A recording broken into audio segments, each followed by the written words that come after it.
Mon podcast IMO.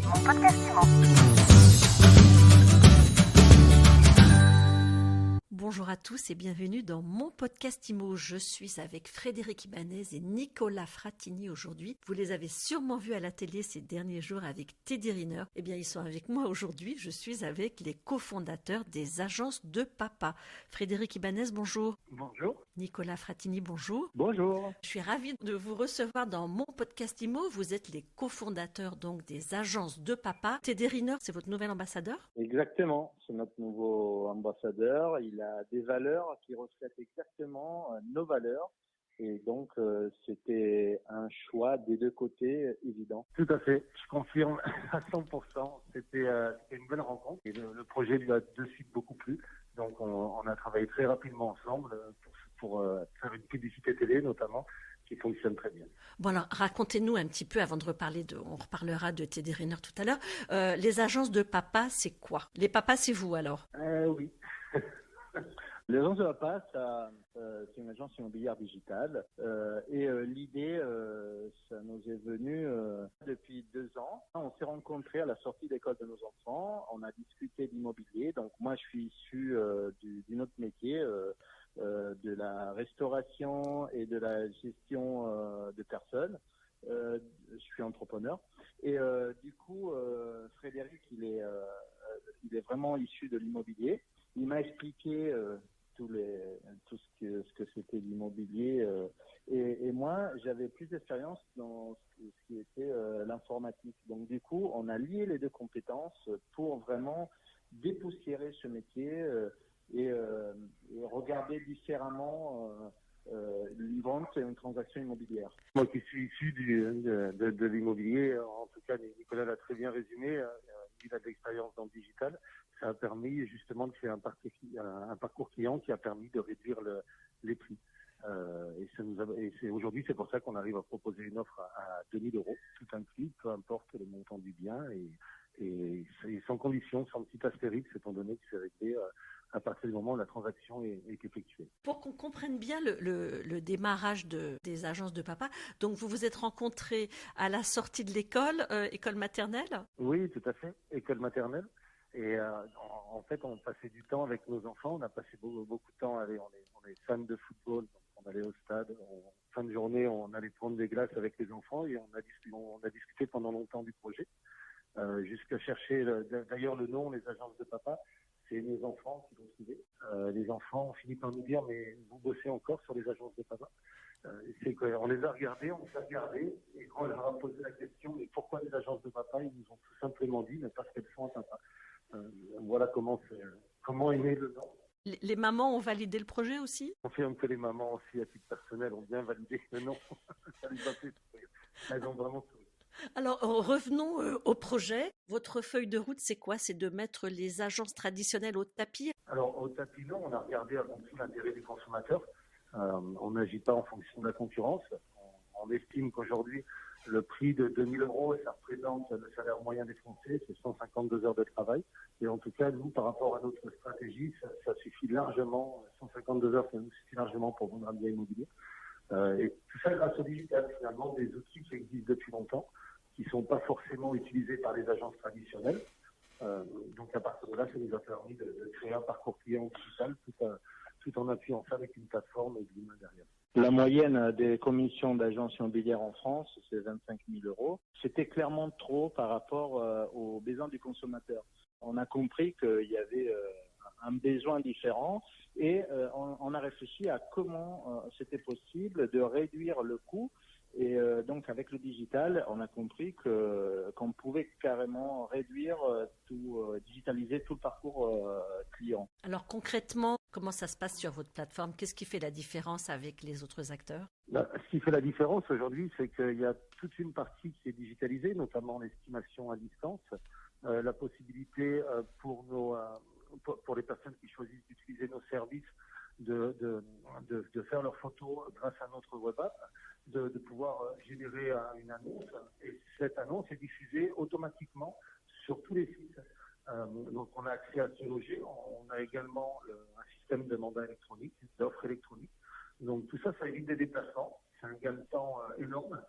et ça permet justement d'avoir un parcours client beaucoup plus simple. On a basé toutes nos stratégies business sur une plateforme. On veut contrôler tous les process au niveau digital, donc on peut traiter beaucoup plus de transactions par rapport à une agence traditionnelle parce que on contrôle tout ce qui se passe autour d'un client. Donc on sait exactement à chaque moment le client à quel niveau de la transaction il est. Donc on peut réduire le temps pour chaque transaction. C'est pour ça qu'on peut arriver à gagner de l'argent. Pour qu'on comprenne bien, est-ce qu'il y a des agents immobiliers qui prennent leur téléphone, qui vont visiter les clients, qui vont estimer les biens? Est-ce qu'il y a des personnes physiques dans le projet ou tout est uniquement digital? Tout à fait, il y a des personnes physiques. Alors il y a 2 postes, notamment sur la plateforme où on a créé déjà une centaine d'emplois en CDI et on est encore en train de recruter et de s'agrandir. Comme l'a très bien dit Nicolas, tous les emplois sont en France et on a également la possibilité de pouvoir faire visiter les biens. C'est-à-dire que pour 2 000 €, le forfait est très simple et lisible. C'est soit le propriétaire qui reçoit le client, ou soit, dans le cas où c'est nécessaire, il y a un agent commercial qui s'occupe d'aller sur place et qui s'occupe de la transaction.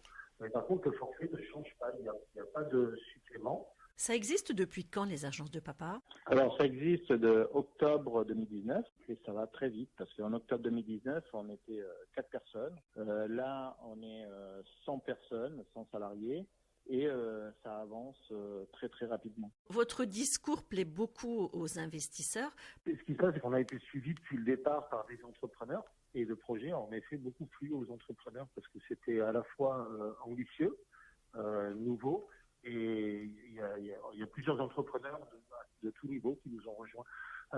Donc ça a été très intéressant pour nous parce que ça nous a permis également de faire évoluer le projet avec des personnes qui connaissent le milieu de l'entreprise. Donc autour des agences de papa, en effet, c'est une start-up, mais pour autant, on a été entouré de personnes qui ont été renommées au niveau de l'entreprise avec beaucoup d'expérience et d'expérience également dans le digital. On peut citer par exemple un de nos investisseurs en Angleterre qui a développé un processus pour les brokers, l'équivalent des courtiers en France, et qui est numéro 1 aujourd'hui du digital dans son secteur. Également, d'autres actionnaires nous ont rejoints en les personnes de Matt Farrow et Judy Russell qui font partie de Purplebricks. Purplebricks a été la première entreprise immobilière au monde dans le digital qui aujourd'hui est leader en Angleterre sur ce marché. Parlons un peu chiffres. Vous en êtes tout en matière de transactions et surtout où vous allez et qu'est-ce que vous visez? Aujourd'hui, évidemment, on est plusieurs sur ce marché. Ce qu'on peut vous dire, c'est que vous pouvez consulter très facilement notre site. On a dépassé les 1000 mandats. On a une accélération vraiment très forte. On est numéro 1 sur notre secteur, dans le digital aujourd'hui. Quel est le profil type de la clientèle qui s'adresse à vous? Le profil moyen, c'est le mass market. Grâce à la notoriété qu'on a eue, grâce à la visibilité sur TF1, France 2, le groupe BFM, c'est la visibilité pour être bien vendu, il faut être bien vu. Et pour nous, c'est très important. Une personne qui achète un bien immobilier à 100 000 €, 1 million d'euros ou plus, on estime que c'est par rapport à la situation de chaque personne, c'est toutes ses économies, c'est toute sa vie. Donc c'est très important, étant donné qu'on a un forfait fixe pour tout le monde. Et l'économie, finalement, elle est vraiment significative sur un bien à 300 000 €. En moyenne, ça représente 18 000 € d'économie pour une personne. C'est un apport, c'est une chambre en plus. Nous, on y a été confrontés, étant donné qu'on a 7 enfants à tous les deux. Donc, déménager pour obtenir une chambre de plus, c'est un petit peu toute notre vie. Et systématiquement, on s'est retrouvé à payer des commissions importantes.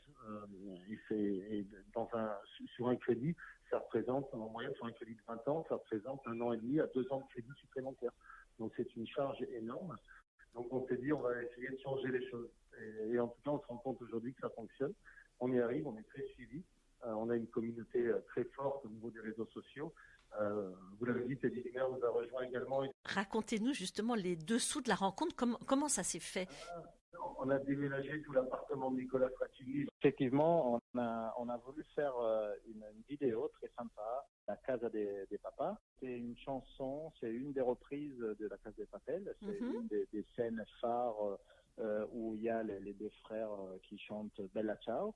Et donc là, du coup, l'idée c'est de refaire la même scène. Donc on a recréé toute l'ambiance dans mon appartement. Donc du coup, on a carrément déménagé. On a changé un peu l'appartement, on a fait le décor. Et on a enregistré cette belle. On a refait la chanson, donc on a refait les paroles. On s'est adapté à nos rencontres de moi et Frédéric. Et du coup, Teddy Riner, il a vu sur les réseaux, parce qu'on a fait plus de 400 000 vues en quelques jours, et Teddy Riner a vu la vidéo. Et à partir de là, il nous a contactés. C'est venu vraiment de lui, vous n'êtes pas allé le chercher en disant on cherche un people pour faire un coup. Non. D'ailleurs, ça s'est fait très vite, parce qu'un mois après, on s'est rencontrés avant les fêtes de Noël. Un mois après, on tournait la publicité et on a rigolé tout le long. Il a trouvé le projet très décalé, très équitable. Et quand il a rencontré l'ensemble de notre équipe, il a vu que derrière, il y avait des entrepreneurs, parce que Teddy Riner, c'est un grand champion, mais c'est aussi un grand entrepreneur. Donc à partir de là, on s'est dit qu'on s'est trouvé beaucoup de points communs très rapidement. Là, on s'est rencontrés, on l'a connu, on a découvert ses valeurs, qui sont les valeurs que tout le monde connaît, mais c'était quand même une découverte parce que les personnes publiques, ils ont une image et peut-être derrière c'est différent. Et là, non, on a compris que les valeurs, ils sont vraiment sains. Et donc, du coup, on l'a adopté comme ambassadeur et on est très content de ça parce qu'on est quand même aligné sur tous les sujets. Et je vais vous donner une petite anecdote. On a essayé de le faire tomber avec Nicolas. Il était sur une jambe. Il n'y avait rien à faire. C'était impossible. Mais malgré tout, il a dit à nos enfants qu'on l'avait fait chuter étant donné que nos enfants font aussi du sport de combat. Donc il a joué le jeu. En tout cas, ça a été sympa. On est passé pour des papas super puissants. Donc ça nous a donné du beau cœur avec eux. Merci en tout cas d'avoir été avec nous, Frédéric Ibanez, Nicolas Fratini, cofondateur des agences de papa. Je vous dis à très bientôt pour suivre la suite de vos aventures. Merci, à très bientôt. Et je vous invite illico à vous abonner à mon podcast IMO, le podcast de My Sweet IMO. Et vous pouvez télécharger ce podcast, le partager, vous abonner, en parler autour de vous. Et puis laissez-nous des commentaires, mettez-nous des étoiles, ça nous fait toujours très plaisir. Mon podcast IMO. Mon podcast IMO.